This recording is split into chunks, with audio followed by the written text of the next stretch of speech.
Look at this shot. This is a beautiful shot. Are you kidding me?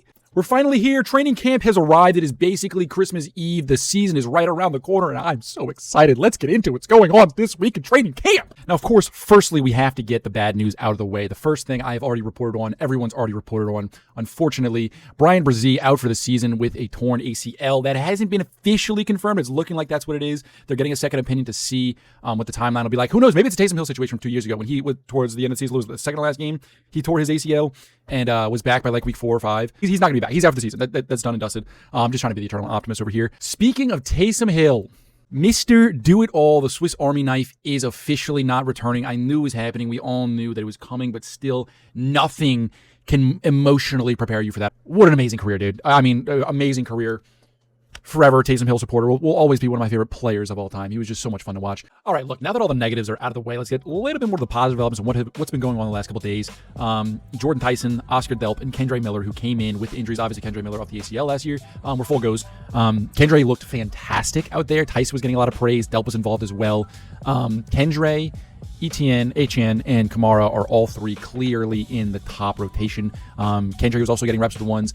He was looking phenomenal out there, supposedly. Those three are clearly the best top three running backs. So we'll see. If Kendre can stay healthy, then we'll see what he can end up doing. Kool-Aid is getting high praise from literally everybody. Jay Reed is hyping him up. Kellen Moore is hyping him up. He's doing a phenomenal job out there.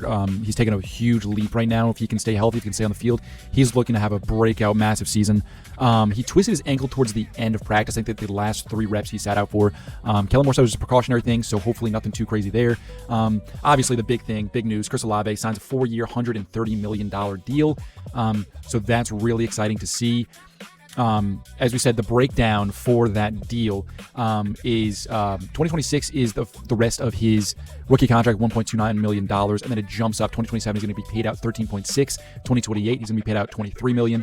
29 is going to be paid out $27 million, and then to round it off at 2030 he is going to be paid $29.76 million with different increases such as getting a first-team All-Pro. He's going to get extra $400,000. For all these, he's going to be an extra $400,000. Pro Bowl, first-team All-Pro, 1,200 yards, 101 plus receptions, and 10 plus touchdowns are all each going to get him $400,000 in extra incentives, which I think he can do. Truthfully, he was just shy of literally every single one of those things last year. I think he's set to have a massive season. I think he's going to be phenomenal. A lot of people say his production is going to dip because we have all these other pieces around us. I disagree. I think he's going to be even better than he was last year. I mean, we saw how much of a night and day difference it was from the first half of the season to the second half. Now that he has Tyler Shuck, he's going to be insane. I think he's going to have a massive breakout season. I don't think Tyson is going to have as great of a season as everybody thinks. Obviously, I think he's still going to go for over 800 yards. I've already come on record saying that. I think Chris Olave is going to go for 1,200 for sure. That is my personal opinion. Next up, Vernon Broughton has stepped into Brian Bresee's role. He was getting first crack at that starting D-tackle role. He was splitting reps between Devon Godshaw and Nathan Shepard. He's on the hot seat. Devon Godshaw, I know he's older. He needs to step it up. He needs to be a factor in this roster. With that veteran leadership, and we got all those young guys with Christian Miller, Vernon Broughton, all those guys. So we'll see what he could do. Next up, Lorenzo Styles and Jayden Price were getting reps at the backup star role, which is massive. Jayden Price, if you don't know, I believe is in his second year. He was with the Dallas Renegades, if I'm not mistaken, with UFL.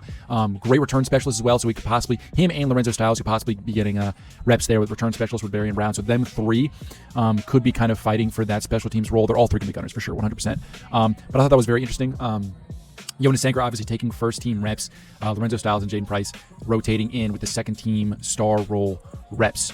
So we'll see what happens there. I'm really excited for both those players. I mean, both just unbelievable freak athletes. We have some RAS monsters on this team. It's actually insane. We'll see if they can put it together.